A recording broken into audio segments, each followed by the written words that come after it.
everyone, I am Inkyink, and today we are back with another Fazbear Frights ranking and review video. Now, I understand that I'm a little late, as usual, and obviously, because this video is even happening, there's a new Fazbear Frights book. And, as you can see, I've got it right here. The Puppet Carver. And I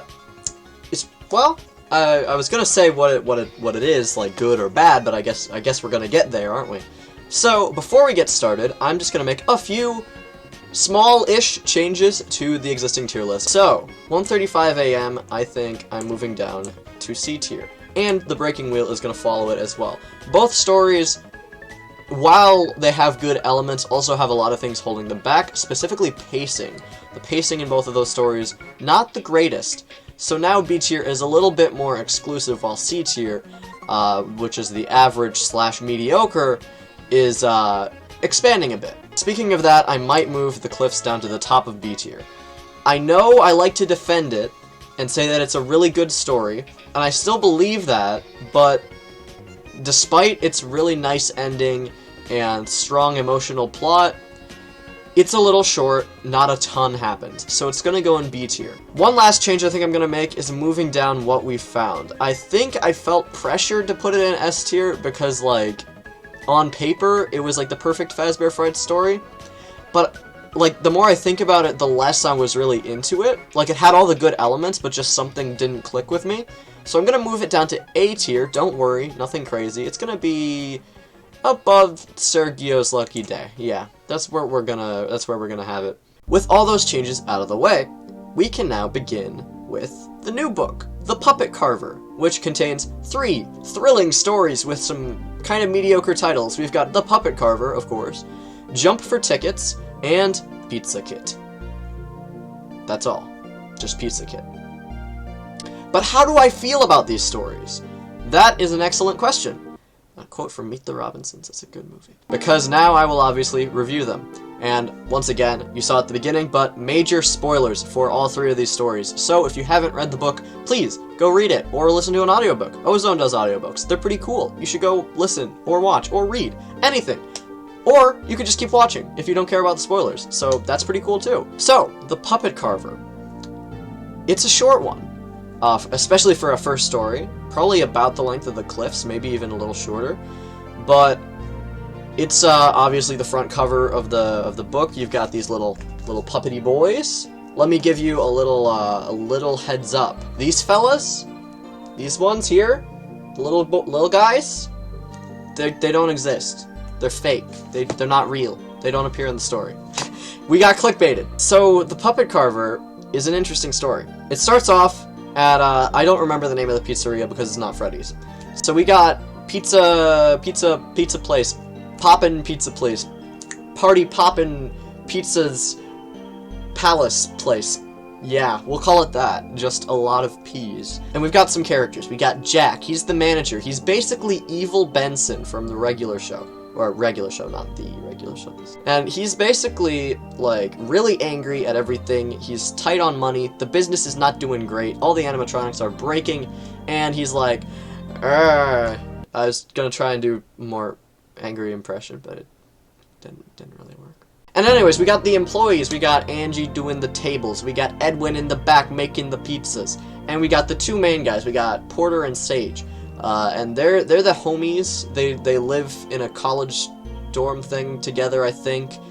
Porter's the science guy. He's got all these big ideas. He's an inventor. He wants to make it big, make it far in the world. And Sage is a novelist, and he's writing a story called The Puppet Carver. Wow, that's cool. It's almost like that's the name of the book. Is he writing this book? No, he's actually not. It's about a man named Sylvester, who is a wooden puppet who wants to be a real boy, like Pinocchio. We get some excerpts from that throughout the story, and they're kind of relevant, and they kind of tie in here and there, I think. But they're, it's a little vague still, you know? And basically, the animatronic Pig Patch breaks down, you know, FNAF reference. Jack is pretty pissed. And Porter's like, buddy, do I have a deal for you? Because when I am done with my signature invention, named after Sage's novel, The Puppet Carver, you will no longer have any animatronic troubles. Jack is like, I'll believe it when I see it. And Porter's like, well, you're gonna see it. I'll show you. Friday. Let's go Friday. Alright, and Jack's like, okay, fine, whatever. It better work. And Sage goes in, and Porter shows him how it works. And it's a big machine, you know, like a cylinder. And he pops in a log, and out pops like a wooden mannequin. And Sage is like, hey, that's pretty cool. And Porter's like, but wait, there's more! Because he pushes a button and it starts moving like an animatronic. And it's like, wow, you just slap a costume on that thing and that's like a fully functional animatronic for the price of a piece of wood. So they're pretty hyped about that. And they're like, Jack's gonna love it. He's gonna stop bullying us. Maybe we'll get somewhere in this life and not work at this crappy pizza place anymore. And so pretty much things are going smoothly for them. A little bit. Obviously, they got to deal with Jack. Jack is tight on money. He goes home to Becky, his wife, and she keeps spending everything and using his credit card, and he's really mad because he's not telling her that they're low on funds, and he's basically a very, very grumpy guy, and he goes to Burger King. I mean, not Burger King, but like Burger King, basically, or a Wendy's, you know, and he yells at the drive-thru girl because they forgot his bacon, I think, on this burger. Yeah, they forgot the bacon on the burger. Relatable, I know. It's something we all deal with every now and then, but he kind of walked in, like, up to the drive-thru window and started screaming at this girl. So, Jack's not a nice guy. His son gets into a car accident kind of thingy, and he's mad at him because he spent money to repair the car, and his son's like, bruh, I could have died. And he's like, well, money. And basically, everybody's sad. It's a bleak story towards the beginning. I mean, it's nothing tragic is happening, but everyone's kind of miserable. So, Friday comes around, and Porter's like, behold, the Puppet Carver Inator! And Jack's like, okay, impress me. And it's on the stage, and he puts in the log, and boom! The machine kind of explodes and sends, like, shattered or chopped up wood everywhere, and everyone's like, oh, that's bad. And Jack is really, really mad. And he goes, alright, everybody, clean this stuff up. We gotta open in a little bit. So they clean it up, and then he comes back out and goes, okay, you guys are all fired, by the way. And they're like, what? How are you gonna run the pizza place with no employees? And he's like, go away. So basically, I'm pretty sure, like, the day just goes by normally somehow, you know, with just the manager doing everything. But then again, business was slow, so it's not like he had much to do. And he goes in, he hears this, like, tapping noise. And he's like, what? What is the tapping? So he goes and he follows the sound, and it's the Puppet Carver. And he's like, okay, what is this thing? And he opens it up, and because the tapping is coming from inside. And so he goes in, and it closes. And obviously, it's a Puppet Carver, so there's a lot of sharp little things in there, like buzzsaws, machete, well, not machetes, but you know what I mean, slicey-diceys. And he's like, oh crap, this is not good, because it turns on, and they all start coming closer to it. And he's like, uh-oh, and then right at the last second, boom, the machine malfunctions once again, and the door opens. And he goes out like, oh crap, I almost just died. Maybe I should live my life a little better and start treating the people around me like people. And I should stop worrying about money, because if I died right there, all the money wouldn't matter anyway. So he goes home, and he talks to his wife about the money problem, and she's like, well, I could just get a job again. You know, we could work this out. And he's like happier.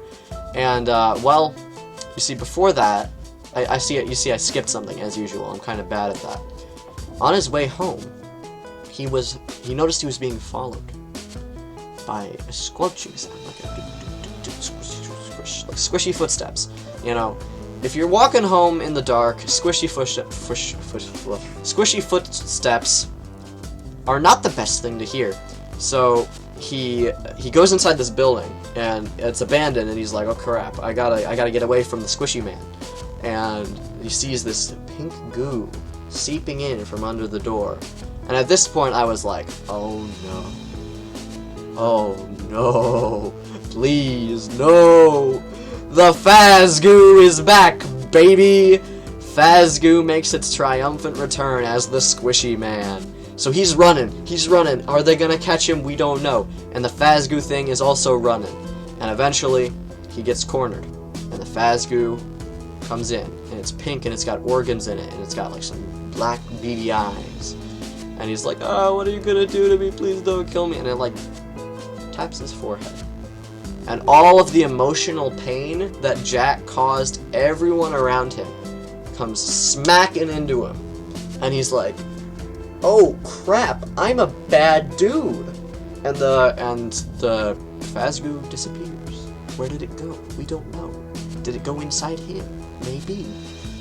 So he goes home, reconciles with his wife, calls up his son, asking how he is, you know, trying to make amends. He goes to the drive-thru again and apologizes to the girl that he yelled at. And he calls up all the boys, all the employees, and he's like, hey, yeah, sorry about everything. Come back to work tomorrow. You're all hired again. And so things are looking up. And it's finally looking like Jack is going to be an appreciative person, and everything's going to go great. Everybody comes in to work the next day, and he's all super enthusiastic, and there's a huge deal. It's like large drinks and a large pizza and 25 tokens for $10. So the people are flooding in because business is great, because he had a stroke of genius in his kind-hearted nature change.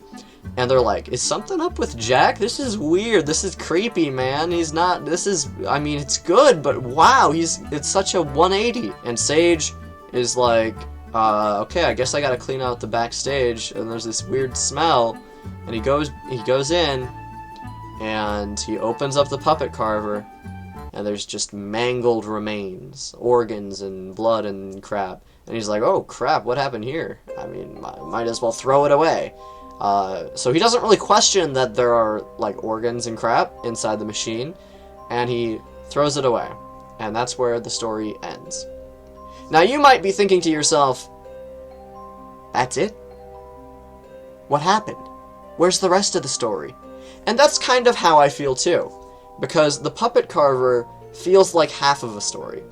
It feels like it had a good start, it had great characters, and it was building up to something, and then they did a little reveal, but I feel like they cut it short. Like there was somewhere else the plot could have gone that was more interesting.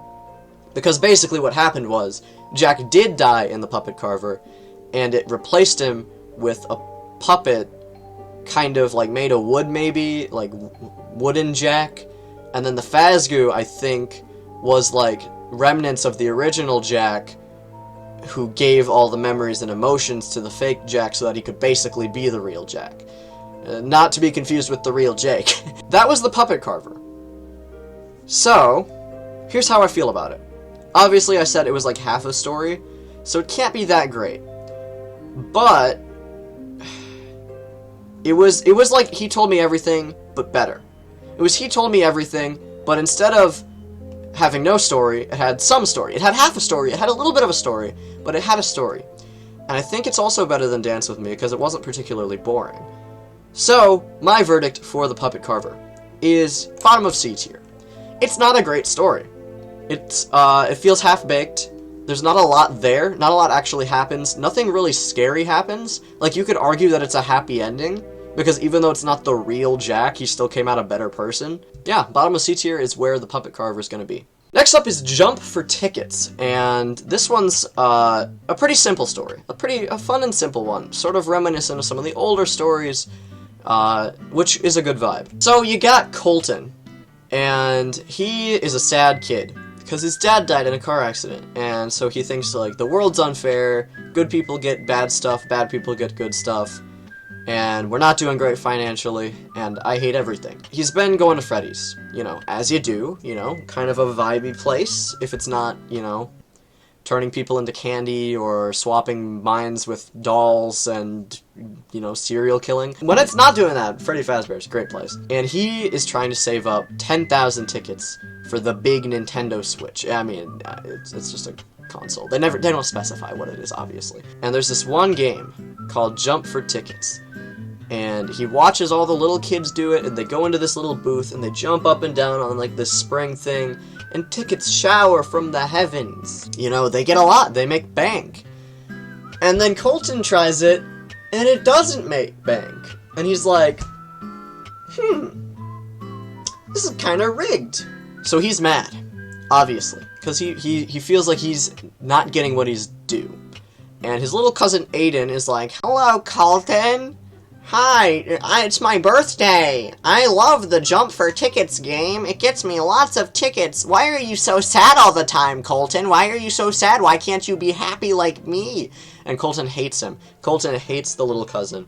He hates all children. So he's like, scram, kid. One thing I should note is that running Jump for Tickets is a new animatronic at Freddy's, which is cool. Like, ooh, not every day you see a new animatronic at Freddy's, especially one that's not in the games. So we've got Coils the Clown. And funny how I said he's not in the games, but there's a pretty solid theory that the Ennard mask, that Ennard wears obviously, in Sister Location is from Coils the Clown, because he's described as having like a green and yellow striped suit, and Ennard has a green and yellow striped hat, and he's a clown. So, fun little theory slash cameo from Ennard there, and he's sort of the guardian of the Jump for Tickets zone.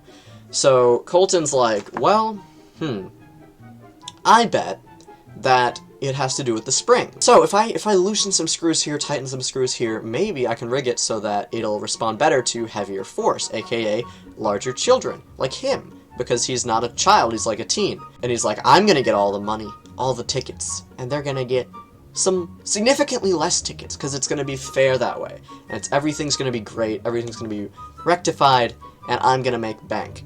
So, he goes home and he starts studying up. He starts studying up on how these machines work. And he goes to Uncle Mike. Uncle Mike is a mechanic, and he's like, hey, Uncle Mike, buddy, can I borrow some tools for a project? And Uncle Mike is like, yeah! I don't know why I over-dramatized that. He said yes. And he's going home, and he's like, okay, so I know how to deal with the machine, but there's a problem. How do I get in? How do well, obviously I can go into Freddy's. It's an open establishment. But I can't do it during hours. That would be stupid, because someone would go, hey kid, stop disassembling the machinery. And so Colton has to devise a plan to break into Freddy's. And he goes, I need to be like a ninja, like pro Fortnite gamer ninja. And he's thinking of all this stuff. He's going to wear black clothing. He's got the tools. And he's like, wait a minute. What if I just hide somewhere, and then Freddy's closes, everyone goes home, I sneak out, and I work on the Jump for Tickets machine. And he's like, okay, yeah, that's gonna work. So he finds a place to hide one day, and he's inside, he's vibing. For a while, everyone leaves, he sneaks out, it's all dark, he's like, oh crap, I probably should have brought a flashlight. But he had enough light to work. So he goes over to the Jump for Tickets, and he starts tinkering, he's doing this, a little tightening here, a little loosening here. And he's like, haha, yes! Now how do I get out? I've got little arms, I'm just a kid, and I'm not sure how well this plan was thought through. Another reference for you. So he ends up making his way to the bathroom window, grabs a chair, climbs on it, gets out, and he's like, heck yeah, mission accomplished, I'm like pro Fortnite gamer ninja. And he heads home, he goes to Freddy's the next day, and to his surprise and horror, the game is still rigged. He didn't do enough. So, over the next weeks, he studies more. He hits the books, but not the right books, because he's failing in school. Everyone is like, bro, you're failing. Please get your act together. And he's like, but I must find the Jump for Tickets formula. I must find how it works, and I must decipher it so I can equalize the world. Through an arcade game, of course, as you do. So, he ends up getting more knowledge, and he's like, okay, this time I'm gonna go back before it opens, so that I can actually test stuff. So he sneaks in through the bathroom window, he opens the bathroom door, and Coils the Clown is standing there like, bruh, what are you doing? And Colton's creeped out, like, okay, this clown animatronic is sort of at the door. I'm just gonna go now? Is that okay, buddy? Okay? So he slips away, and he goes over to Jump for Tickets, and then he hears footsteps behind him. And he hides behind an arcade machine, and he looks out, and Coils the Clown is following him. And he's like, well, crap! I'm a little scared. So he keeps making his way to the Jump for Tickets machine, and Coils the Clown beats him to it, and he's sort of guarding it. He's like, no, you ain't touching my machine. This is my property. And you little hooligans are not allowed. But he eventually sneaks past him, obviously, because he's not moving while he's looking at him, you know, the classic rules. And he starts tinkering with the stuff, and he feels a hand on his shoulder. And I don't know why he wasn't freaking out more than he did, because he kind of freaked out. He brushed off him, he started punching and kicking Coils the Clown until he, like, fell over. But he's not really all that scared. He's like he should be a little more concerned that this animatronic is, like, moving around, following him, and now touching him on the shoulder. But he's like, okay, I need to go inside the machine. So he opens it up and goes underneath, and he starts tinkering with stuff. And then something grabs his legs, and he starts pulling him out. And it's Coils the Clown, and he's like, get the heck off of me, man! I'm just trying to rig the machine!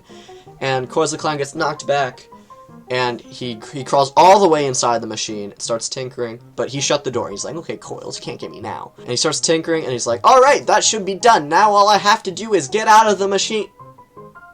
Bunk, bunk, bunk. Well, crap. The door is locked. It's closed. It's stuck. He looks through a little peephole and sees Coils on the other side.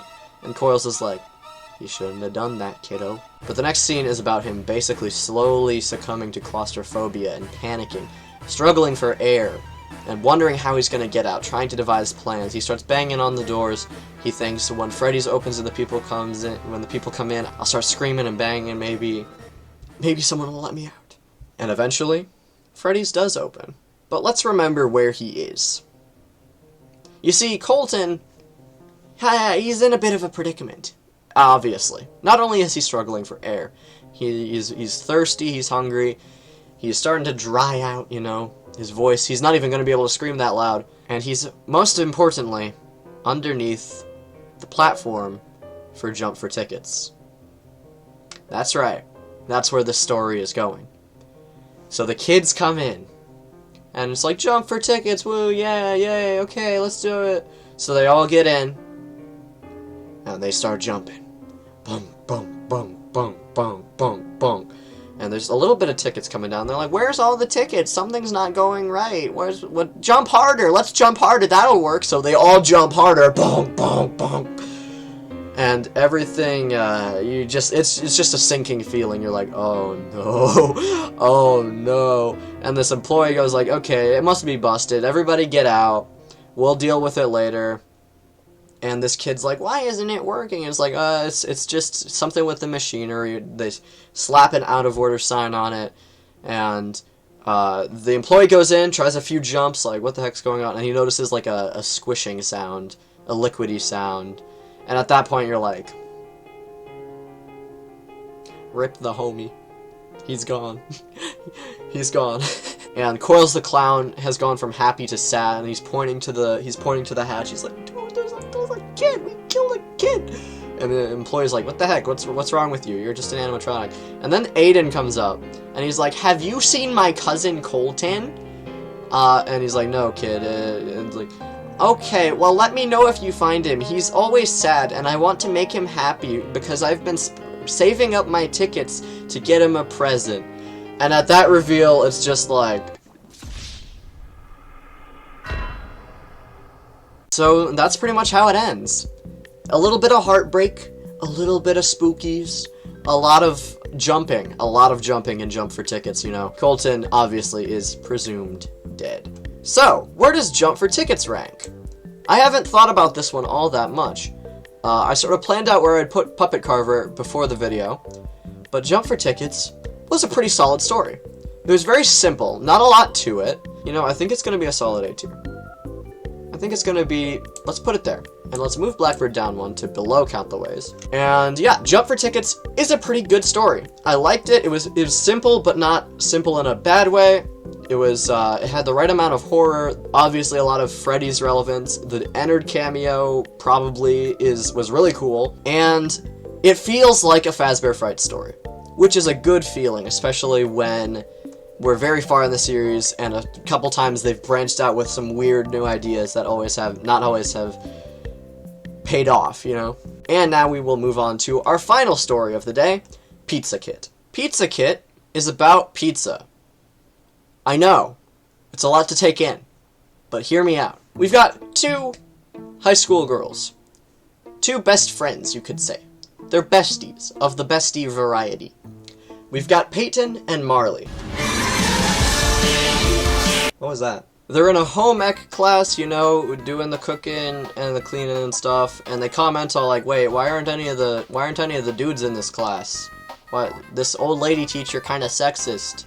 This kind of weird, guys." And it's like, yeah, it's kind of weird. Basically, the dynamic between Peyton and Marley. Can we stop with that? Is that Marley is a bit more like aggressive, headstrong, a little bossy. Peyton is a little more shy, but Marley's also extremely popular. She's the popular girl, Peyton's the not popular girl, and they're besties. You know, that's pretty cool, you know. At least she's not a jerk like most popular kids tend to be. Peyton's mom doesn't really like Marley. They have this segment where they hang out, you know. The early part of the story is to get used to the characters and to just become accustomed to their scenario, maybe get a little attached to them if you're lucky. One thing we find out is that Peyton has kind of ditched her old best friend, Abigail, for Marley. And, you know, it's a kind of a reoccurring theme. It was in He Told Me Everything, it was in To Be Beautiful, it was in maybe another one that I forget, but that's kind of a reoccurring theme, and you know how it usually turns out for the kid who ditches the old best friend. Yeah, we're gonna get there. And ultimately, it's leading up to a field trip to the Freddy Fazbear's Pizza Kit factory, and Marley is not that enthused. Peyton, however, is like, this is gonna be a nice break from boiling eggs. And so the field trip comes around, they head in, everybody vibing. It's very kind of dangerous, you know? There's lots of loud machines and whirring gears and stuff. And they go through the tour, and eventually, Marley's like, "Hey Peyton, this is boring. Let's go climb that random staircase. Let's see where it goes." And Peyton's like, "No, maybe we shouldn't do that. You know, just a thought. Maybe we shouldn't do that, Marley. Because I don't like heights, you know, and that's a pretty tall staircase." And Marley's like, "Well, I'm going," and Peyton's like, "Okay, fine, whatever." So they go up, and they're on this catwalk above these boiling tomato sauce pots.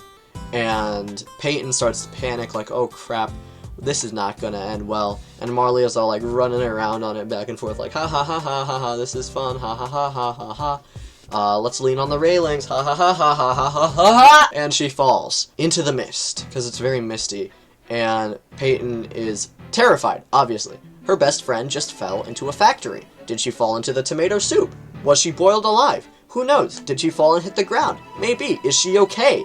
Probably not. So she starts going through these scenarios. Like, well, crap, if only I come back and I tell them what happened, they're gonna think I pushed her. Or they're gonna think, they're gonna be mad at me for not trying to get someone to save her. So, oh crap, I should just cover it up and not tell anyone.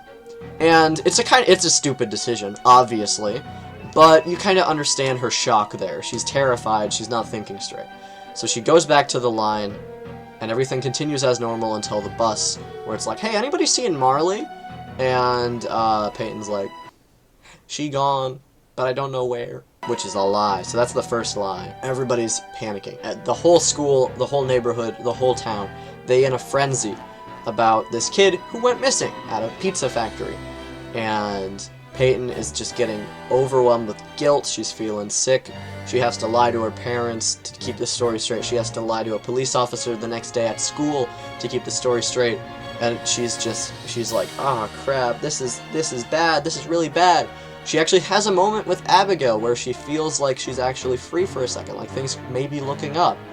But she still has to deal with the reality that nobody knows where Marley went, and she knows, and she lied about it, and if she went back now, she'd be in big trouble. So she is trapped with herself here.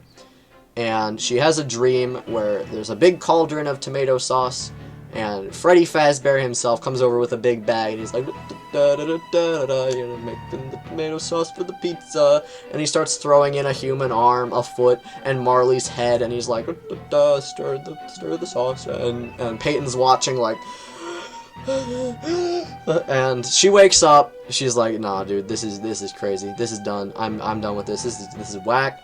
And so she goes to school, and the teacher's like, "Guys, our pizza kits came," because you ordered a pizza at the factory. You ordered how it would be made, and Peyton's pizza comes in, and it's a little more red than usual, and the dough is a little more, you know, fleshy than usual. The pepperoni is kind of smooth and weird. The texture's weird, and the taste is weird. And Peyton, in her state of panic, goes, "Oh crap, this is Marley." And everyone else is like, "Yo, my pizza's so great." And she's like, she tries to take a bite, and it's all like, not crumbly, actually not crumbly at all. It's all like gristly and like chunky, and she barely gets like a slice down, and she gotta go home. Later that day, she is feeling awful. Her stomach is like trying to like, "What have you done? What is this? Get it out." And she goes to bed, and then later on she wakes up, and there's the gurgling, and it's like trying to like force itself out, like, but not up or down, just out. And I'm like, uh-oh, this is kind of in the flesh vibes, and I don't know how I feel about that. So she goes like to the bathroom, looks in the mirror, and she's like, you know, I need to rationalize here. I did not eat her. That's impossible. So I might have a tapeworm. How do we get tapeworm out? You put the food on the tongue and it crawl up the throat and out. So she tries that. Let me just give a warning here, that this is the only Fazbear Frights story that almost made me throw up. And it takes a lot to get to me. I'll admit, I've seen things, I've heard things, I've read things. But this was a pretty brutal one. So, she puts the thing on her tongue, and it's all icky and gooey because it's raw beef. And it's very descriptive about the juices and the blood and crap. She starts to feel something moving, and she's like, "Oh crap, it's happening." But it's like big, and it's coming up, and she can't breathe for a while it's in her throat. She looks in the mirror, her mouth opens, and she sees fingers. Full-on friggin' fingers crawling, and she's like, "Oh crap, no, get back in there, I can't let this get out." So she tries to force it back down, but it keeps coming back up. And she's realizing that what she ate is expanding inside of her so that it's not normal. Obviously, if you've got human hands in your throat, that's not a normal thing. Oh gosh. I don't know if I can get through describing this. So basically, Marley's crawling out.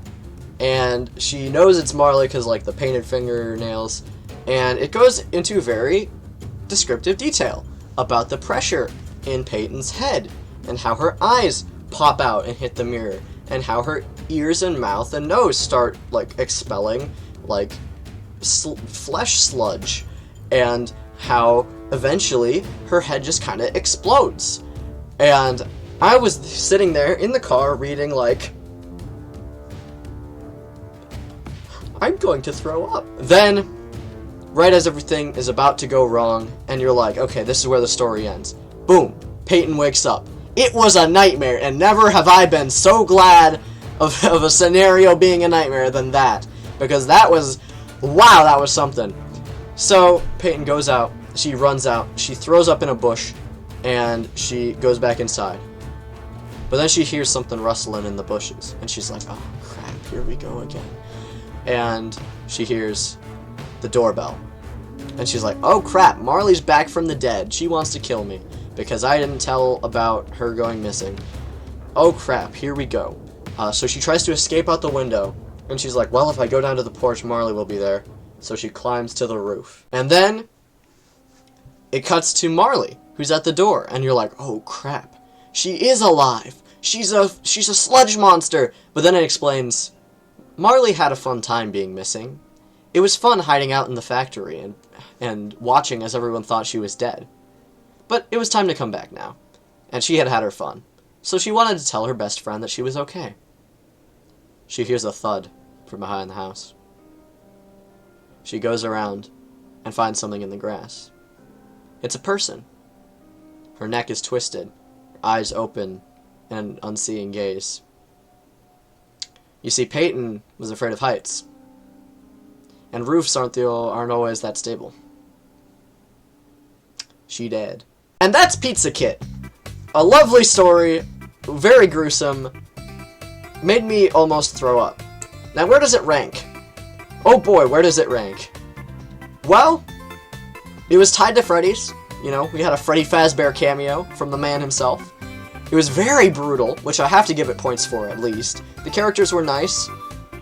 I think it's going to be an A tier. We're going to have it behind Count the Ways, ahead of Blackbird in the A tier. Whew! Alright, I made it through. So, the additions to the tier list today, we've got Puppet Carver at the bottom of C tier, Jump for Tickets in mid A tier, and Pizza Kit in low A tier. So overall, the Puppet Carver was a pretty mixed book. Well, no, not really, because 2 of them are in A tier. Puppet Carver was a decent book. The Puppet Carver itself obviously felt like a half-baked story, not my favorite, had a clickbait cover, you know. But Jump for Tickets and Pizza Kit were pretty good, and they felt like solid Fazbear Frights stories. They had the vibe, you could say. So overall, I think it was a pretty solid book. Pretty fun to read through. Definitely didn't bore me, like some of the things in Blackbird and The Cliffs. And I think it's a fairly solid entry into the series. And as we near the end, with Friendly Face and Prankster around the corner eventually, all I can say is it's been a ride ranking all of these, and I hope you've all been enjoying the videos. So, thank you for watching this pretty long video, this Fazbear Frights ranking and review. If you did enjoy, please be sure to splash some ink onto the like button. Consider subscribing to the channel. Notify yourself about when I next upload. Comment what you thought, and yeah, if you're still watching this, comment Pizza Kit more like Pizza Hut. And I will not shame you for the cringy joke, because I made it. So with that all said, I'll be seeing you guys in the next video. Bye!